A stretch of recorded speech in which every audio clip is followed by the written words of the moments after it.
Hi, my name is Amy Fee, and I have the privilege today of representing the people of Kitchener-South Hespeler. And I'd like to welcome Premier Ford, Minister Romano, and Minister Fedeli to Waterloo Region. I'm also excited to be here today with my fellow counterpart, MPP for Kitchener-Conestoga, Mike Harris. For me, I am fortunate to represent a riding where incredible things are not only happening today, but every day. As CBRE, a commercial real estate firm, reported just yesterday, the Waterloo region is one of the top North American cities with the ability to attract tech talent. We are home to one of the world's fastest growing tech sectors. And it's for that reason, when the global pandemic turned our world literally upside down, that many look to our region here for help. From small startups in the tech industry to large manufacturers and other small businesses, there are just so many examples of our community coming together to help fight COVID-19. Like Shaver Industries here in Kitchener, where earlier this week, Premier Ford and I had the opportunity of meeting their amazing staff and seeing the face shields and the golf cart screens that they're making. In Hespeler, Forefathers Brewery has been making hand sanitizer. Everywhere you look, our local businesses have stepped up to the plate, and we have met the challenges that we face, especially during these extraordinary times. And the Medical Innovation Exchange, where we are here today, is no different. But I'll let them tell you exactly what they are doing to help the fight of COVID-19. And with that, I'd like to welcome to the podium Armin Bakisian, the founder of Medical Innovation Exchange and the president and CEO of IntelliJoint.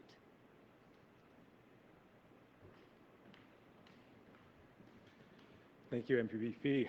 I'm really happy to be here today. Good afternoon. Thank you all for being here today. Welcome to IntelliJoint Surgical and the Medical Innovation Exchange, headquartered here in beautiful Kitchener, Ontario. My name is Armin Bakirtsian. I am the co-founder and CEO of IntelliJoint Surgical and the founder of the Medical Innovation Exchange. IntelliJoint Surgical develops and commercializes navigation solutions for total joint replacements.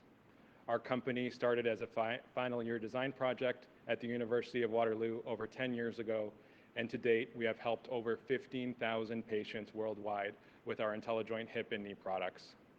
In 2019, IntelliJoint Surgical ranked as Canada's second fastest growing tech company by Deloitte's Fast 50. It is our long-term vision to continue to grow our company here in Ontario, helping to create a thriving ecosystem of domestic medical technology companies in our province, which strengthens our economy, creates jobs, generates intellectual property or IP, stimulates research at local universities and hospitals, ultimately benefiting patients here at home and all around the world. We are so proud to call the Waterloo region and Ontario home. IntelliJoint Surgical has learned a lot in the last decade, and in 2019, we spearheaded the creation of the Medical Innovation Exchange, a non-for-profit known as MIX, with the express purpose of paying it forward to retain and accelerate the growth of our domestic medical technology ecosystem. Our innovations are rich in IP, and commercializing them in Canada is of utmost importance to us. This beautiful 30,000 square foot facility houses IntelliJoint Surgical, Penta Medical, Vena Medical, and Bloom. And MIX's growing network of domestic medtech companies are sharing knowledge to help our sector succeed here in Ontario and in Canada. We are very proud to be supporting homegrown innovation, research and development right here in Kitchener and the Waterloo region, which is why I'm very pleased to be here today with some very distinguished guests. As our economy reopens, it will become even more important to ensure we have the personal protective equipment, medical devices, and testing supplies that we need to ensure businesses can open their doors safely while ensuring our frontline healthcare workers continue to have access to the medical grade supplies they need. Like many people and businesses in Ontario, we want to do our part to help the fight against COVID-19. Under the Ontario Together initiative, MIX is proud to collaborate with the province and non-medical manufacturing companies actively retooling to produce these critical goods here in Ontario.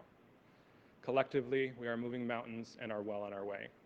But we must also ensure that our innovators and businesses and the people they employ benefit directly from this Ontario-led innovation. The Ontario medical technology ecosystem must be one that develops, sustains, and retains Canadian medical technology companies and intellectual property, and establishes Ontario as a global leader in medical innovation. To that end, it is my pleasure and distinct privilege to invite Premier Ford to the podium to make a special announcement today. Thank you for your leadership, and please join me in welcoming Premier Ford. Well, thank you so much, Armin, and well, good afternoon, everyone. It's great to be here. It's great to be back in Kitchener-Waterloo. I just absolutely love the people in the KW area. I want to thank our great ministers, Vic Fedeli and Ross Romano, along with MPPs Fee and Harris, for being here today. I have to thank Armin and his entire team here at the Medical Innovation Exchange in Kitchener. Some of the brightest people anywhere in the world are right here in KW, right here at this company, and I know Armin's so proud of the team he has here. The work they're doing here is absolutely incredible. My friends, the innovators in this community, the innovation that we see in the Kitchener-Waterloo is incredible. When we needed it most, these people responded. Hundreds of businesses and entrepreneurs work quickly to develop blueprints, create new designs and molds, and even invent new machinery to meet the challenges we faced with COVID-19. Hundreds of businesses innovated, adapted, and retooled to answer the call to manufacture PPE, keep our supply chain strong, build up stockpiles, and fill orders for Ontario-made products. They found a way to start new businesses or keep their current ones going. As we chart a path to recovery, we want Ontario businesses and innovators to continue this trailblazing work, to keep creating good paying jobs. So today, I'm proud to announce our government's Intellectual Property Action Plan. Our plan will ensure our researchers and innovators and the people they employ benefit from the valuable intellectual property they're creating. But most importantly, we want to keep the value of all our homegrown ideas in the province for the benefit of all Ontarians. Because too often, the priceless intellectual property developed here in Ontario gets bought up by the big US or international firms. It's exported to other countries. We want that intellectual property and its value to stay right here in Ontario. Because our province, we have the best and the brightest minds anywhere in the world right here. When it comes to research and innovation, we're leading the world. And today, I'm proud to announce that we're moving forward with 20 more research projects through our government's COVID-19 Rapid Research Fund. Months ago, we developed this fund to help us mobilize our brightest minds in the fight against COVID-19. Because these projects are critical to the fight against COVID-19, projects like using mathematical models to find strategies to fully reopen Ontario's economy without causing a second wave. A project spearheaded right here at the University of Waterloo. Projects like the one put forward by Sinai Health to develop convenient at-home COVID-19 testing kits. A study by Ryerson University to identify innovative strategies on how we can better care for our seniors during the pandemic. And at Sunnybrook Health, proposal advancing 2 different vaccine trials. These are just a few examples of the great work our Ontario researchers are pursuing right now. A few examples of the incredible work our government is proud to fund and support. And thanks to their work, Ontario leads the country in the number of clinical trials advancing COVID-19 treatments and vaccines. It's absolutely incredible. Our government will be there to back them up every step of the way. Just yesterday, we joined our federal and provincial partners in signing a historic $19 billion agreement, an agreement to get our economy going again, shore up our PPE and testing supplies, and fortify our health and long-term care systems. Over $7 billion in supports for Ontario alone for the next 6 to 8 months. We're working with our federal partners to send billions of dollars to the front lines and billions of dollars to our communities. This is a huge win for Ontario, and this is a huge win for our country. Thank you, and God bless the people of Ontario. Now I'll pass it over to Minister Ross Romano.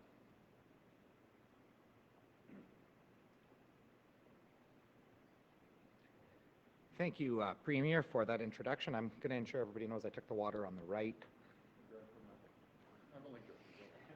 You scared me. I thought I was watching closely. Well, thank you, Premier, for that introduction. Several months ago, we issued a challenge to our research and our post-secondary community to help us in our fight against COVID-19 through the release of a $20 million rapid research fund. And our research community answered the bell tremendously with over 800 quality proposals. I want to start off by thanking Dr. Jack Galdi and his team at the Ontario Research Fund Advisory Board for helping ensure that the most quality proposals were put forward while also ensuring that the integrity of the process was maintained.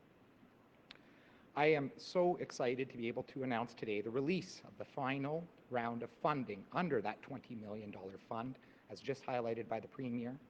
And this is principally in the areas of diagnostics, treatment, vaccine development, and social sciences. This process has highlighted the critical importance of commercialization in our province. Commercialization, or intellectual property, in its most simplest of terms, is about ensuring that the next time we have the next big breakthrough in research, that the people of our province can maximize on all of the potential benefits of that research.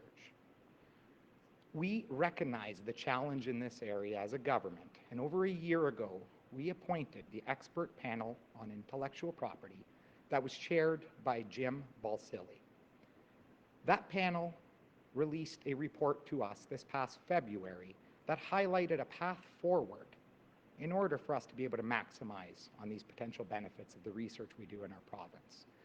That path forward is now being put forward into an implementation mode.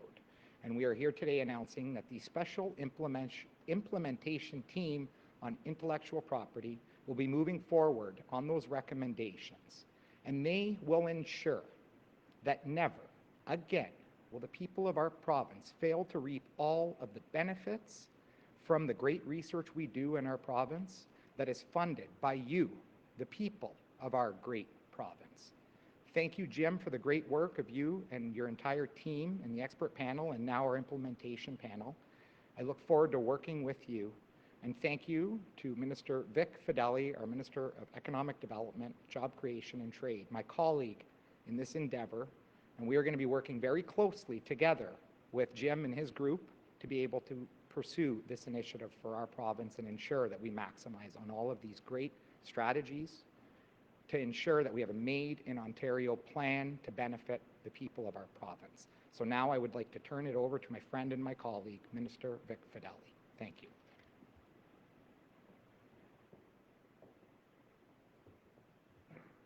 Thank you very much, Minister Romano, and thank you, Premier. Throughout this pandemic, we have all faced unprecedented challenges. And today, much of the province is entering stage 3 of the reopening. This is an important step forward and a testament to the hard work of families, communities, businesses, and workers over these last few months. But we know there is more work to do. We need to get more people back to work, more businesses thriving again and doing what they do best, creating good jobs for the people of Ontario. That's why we're here today to launch the Intellectual Property Action Plan. Strengthening our position will be critical to building Ontario's innovation ecosystem and to our economic recovery. As you heard from Minister Romano, the new action plan will help Ontario businesses, startups, entrepreneurs, and researchers better protect and bring their ideas to market. This will contribute to Ontario's resiliency and growth now and in the future. The goal of Ontario's Intellectual Property Action Plan is simple: to drive long-term economic competitiveness. We are taking a Made in Ontario approach by prioritizing IP generation, protection, and commercialization. The people of Ontario should be the first to benefit from our homegrown innovation and ideas. With this in mind, we are also creating the Special Implementation Team on Intellectual Property, which will be comprised of a panel of IP experts. This team will provide advice on the commercialization of research and intellectual property in Ontario's post-secondary institutions and innovation centres to ensure that Ontario is open for jobs and open for business. Our province is already well known for our skilled workforce and reputation for world-class post-secondary institutions and research organizations. We're already a global epicenter of innovative ideas. But great ideas can only take us so far. Now we must commercialize these breakthroughs and capitalize on the substantial benefits of IP ownership. We want to smooth the road from the lab to the marketplace. The Intellectual Property Action Plan will give us the tools to do that. Leverage our advantages to ensure we're maximizing our economic potential while creating opportunity, growth, and jobs in every region of the province. Thank you. We're going to go to the... Before we get the first question, I just want to tell a little story here. So we come over here and we pay Armin a visit at his great company. And we have a jewel, and it's called Kitchener-Waterloo. We have some of the brightest people anywhere in the world when it comes to technology and creating intellectual property, artificial intelligence, here, Toronto, and Ottawa. We can compete against anyone in the world, and it's just mind-boggling when you come here. And Armin, I always say, I'm not a real techie guy, but the stuff that you folks are doing is incredible. So Armin tells me the story. I said, how do you get involved in it? And he said, my dad is an orthopedic surgeon. Is that correct, Armin? And, you know, the technology isn't always there to make sure to certain degrees when you're lining up a hip replacement. So everyone knows someone that's taken or has received a hip replacement or a knee replacement.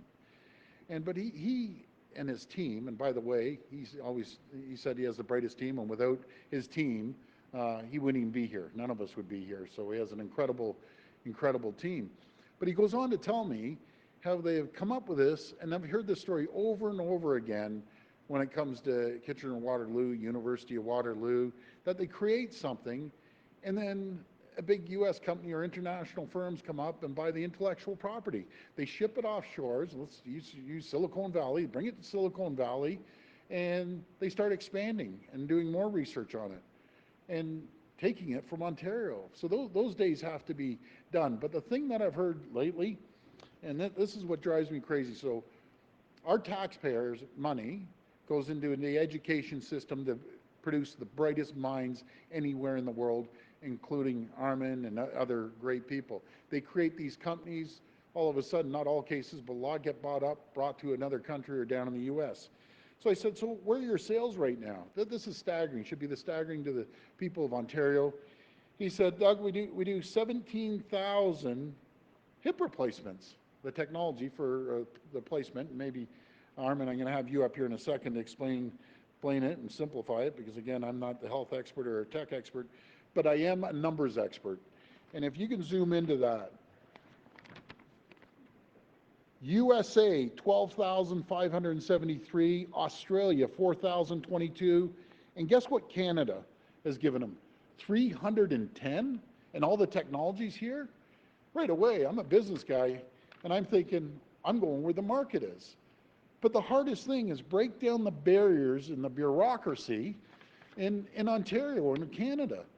So all the folks that are working there making decisions, we need to fix this. Keep the folks here. Keep the brains of the operation here. But we support them, and, you know, going through the education system, and then we bail on people at the end, and we don't support them. We have to start, I keep promoting, buy Ontario, but buy Ontario intelligence. technology. That's what we need to do. And it's absolutely critical. As we start these companies, we can't back away. We have to support you. So I'll tell you, I'll commit to you that we'll get you in front of the right people, and it's your job to sell the company and the people, Armin. But what a smart individual and smart people around this area. Some of the brightest in the world right here, and we got to keep them here. Okay, cool. See, I'm getting pumped up and putting my mask on to hand it over to Armin. Armin, do you want to come over here for a second and just quickly tell the story that you told me? Thank you, Mr. Premier. So yes, our company started over 10 years ago at the University of Waterloo. As the Premier mentioned, my dad is an orthopedic surgeon. He was quite blunt and told me orthopedic surgeons solely rely on their training and their judgment to place implants in the body. Unfortunately, surgeons do make mistakes. So what we did is created a navigation system that essentially tells the surgeon in real time how they're doing while they're doing the surgery.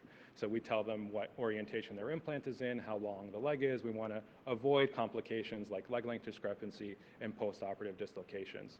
So our technology helps orthopedic surgeons do the surgery right the first time to prevent any redos or any post-operative complications. We are proud to be here in Ontario, and we are eager to break through the Ontario markets. I think every medical technology company born here feels the same way, and we're thankful, Mr. Premier, to have your support in making that happen. Thank you. I love it. That's great. Sorry about that. I just have to, we'll take the questions now. For questions, just a reminder that it's one question and one follow-up. First question comes from Cynthia Mulligan from City News. Hi, Please Cynthia. go ahead. Hi, Premier. Thank you for that. That's actually really very interesting. Appreciate that. I hope your road trip is going well. I'm afraid I'm changing the subject, though, and I'd like to ask you about your government announcing today that they are appointing Humber River to take over management on an interim basis at Villa Colombo, the long-term care home in North York. And I'm wondering, why has it taken the government so long to do this action when clearly this is a long-term care home that has been struggling for some time? And how many other long-term care homes are currently in red zones? Well, what we're trying to do, Cynthia, is match up the hospitals, long-term care homes, and we're doing it right across the province. And I'm glad to hear Humber River, the first digital hospital in North America, is going in there, and they're going to be taking it over. But as soon as we see things not improving in certain areas, as soon as they hit that code red, we move in. But before we move in, we try to help them get from code red down to yellow, down to green. And obviously, things aren't going the way that we expected them to go with certain long-term care homes. So we're moving the hospitals in there to take over them. And I won't hesitate to get any hospital to take over long-term care homes to protect the most vulnerable people in those homes. Follow-up.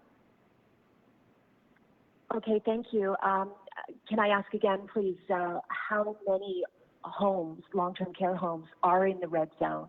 And you had said in July that you would be announcing a commission, details around that commission. I know we're only halfway through or just a little bit more, but when can we expect more details on the commission, and when will it begin examining the flaws and problems into long-term care?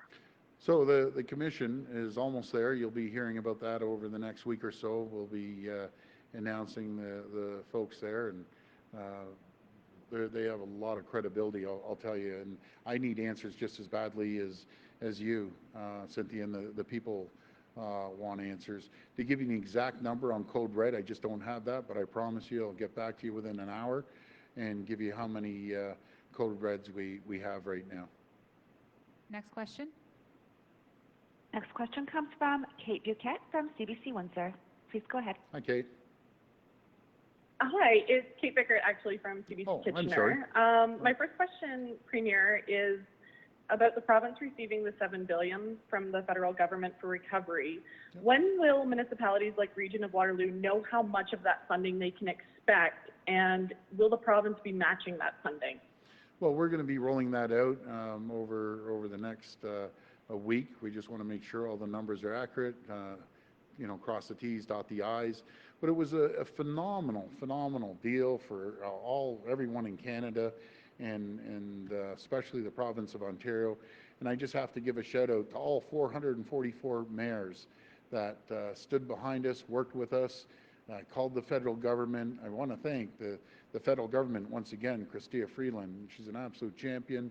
The Prime Minister, at the end of the day, had the final say. He made the say, and he worked with us. So I want to thank the Prime Minister and, of course, all the premiers and Scott Moe for his great leadership. These negotiations, when you negotiate within the family, I call it, are always tough, but they worked out for everyone, and it's going to be beneficial to every municipal region, transit, mental health, healthcare, PPE, contact tracing and tracking. So there's 8 categories, and it was just an incredible package, and that will keep us going for another 6 to 8 months. So I just want to thank everyone for all the work that they did, and it's a really exciting time right now. Follow up. Yeah, thank you for that. We've also heard from staff in long-term care homes that PPE is being stockpiled. They're anticipating visitors are going to bring COVID in again. And they're expressing concerns that staffing numbers aren't high enough. How can you be sure the exact problems we saw earlier in the pandemic won't be repeated when visitors are allowed back into the homes? Well, I'll tell you, there's no one in this province that should have one problem with PPE. And if you, after, I'll get someone from our team to give you a call. There's not a message to the 626 long-term care homes.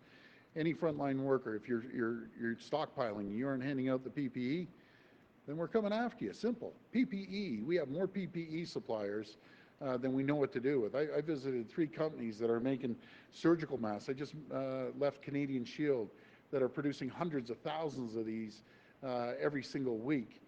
Face shields. I visited another company doing 1 million a week. So PPE should not be an issue here in Ontario any longer. We have it, and there's no reason to stockpile it. And as for the number of PSWs or other people working there, we had a working group that is going to be reporting in the next couple of weeks, and we're going to move forward. And along, I'm going to add something else in there. I've been onto this air conditioning too.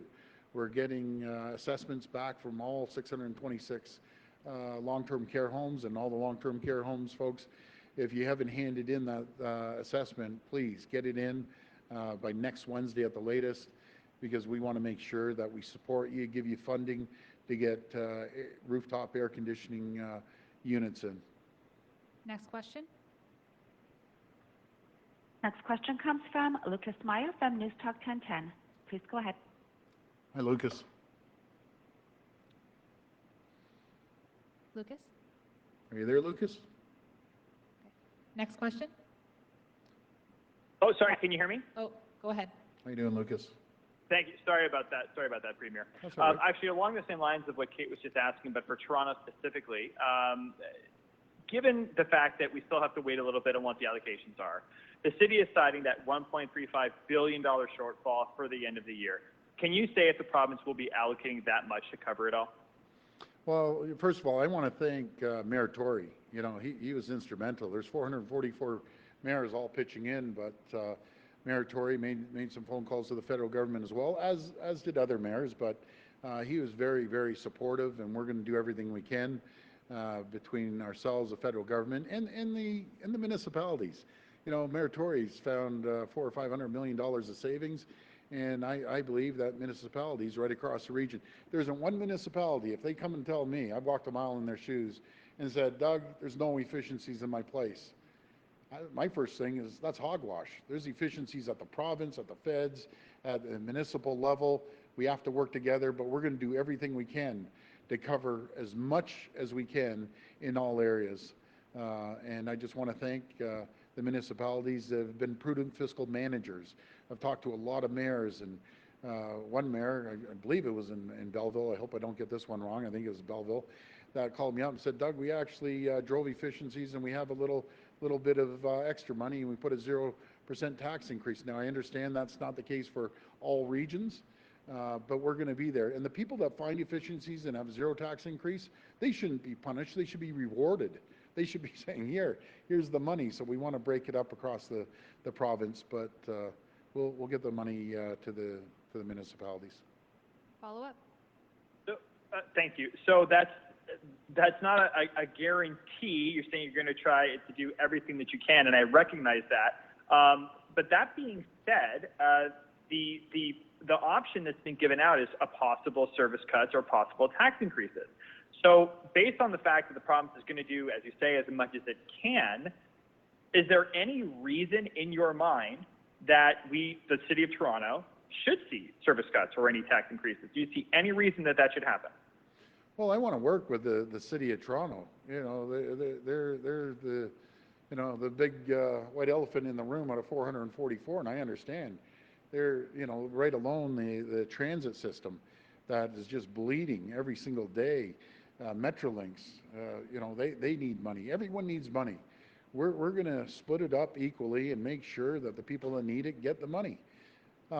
Without getting into details, you have no idea how hard I worked on with the municipal government and the premiers to get the funding for the municipalities and transit. I'll tell you, it was a challenge, but we got there, and I'm proud of everyone that jumped in there and did a lot of work. And again, we'll work together. We'll get through it. We've been very collaborative with the federal government, with all the municipalities, and along with the province. And that's the reason we've been able to get to the point that we've been able to get to. And that's the reason, in my opinion, we're doing well as a province with the number of cases. And Lucas, I hate to do this, but Cynthia, if you're listening, I just got the sign. We have 3 long-term care homes in red. In my opinion, that's 3 too many, but just think how far we've come from where we were before to 3 long-term care homes, and we're on those 3 homes to make sure we get them into yellow or green. And I just want to thank the frontline healthcare workers for getting us to this point. Last question. Last question comes from Randy Rath from Stage TV. Please go ahead. Hi, Randy. Hi, Premier. There have been reports from international security agencies that the Russians are trying to steal COVID-related intellectual property, particularly when it comes to vaccine development. They're trying to steal it from various nations, including Canada. Have you had discussions with the federal government about this, and what is being done to try to prevent this from happening? Well, I believe that in a heartbeat. Not only Russians, I think other countries that are going after intellectual property. One of the smartest guys is standing beside me, Armin, and I'm sure, and some of the people back there, they're working their back off, and then foreign countries are coming in and swiping the technology. I believe it 100%. That's why we have to do everything we can to protect the intellectual property right here in Ontario and right across the country. But Armin, have you ever heard that?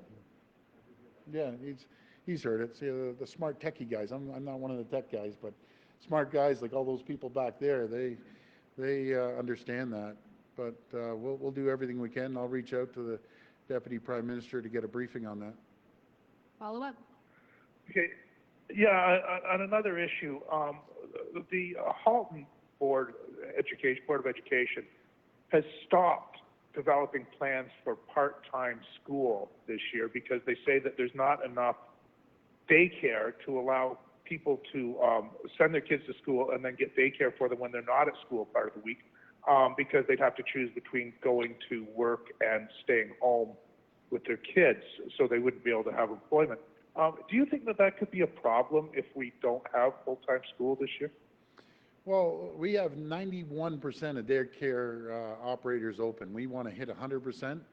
So I don't know why they'd close the whole system down if they have 91% of daycares open. And I'd be more than happy to look into that, Randy, in the Halton region.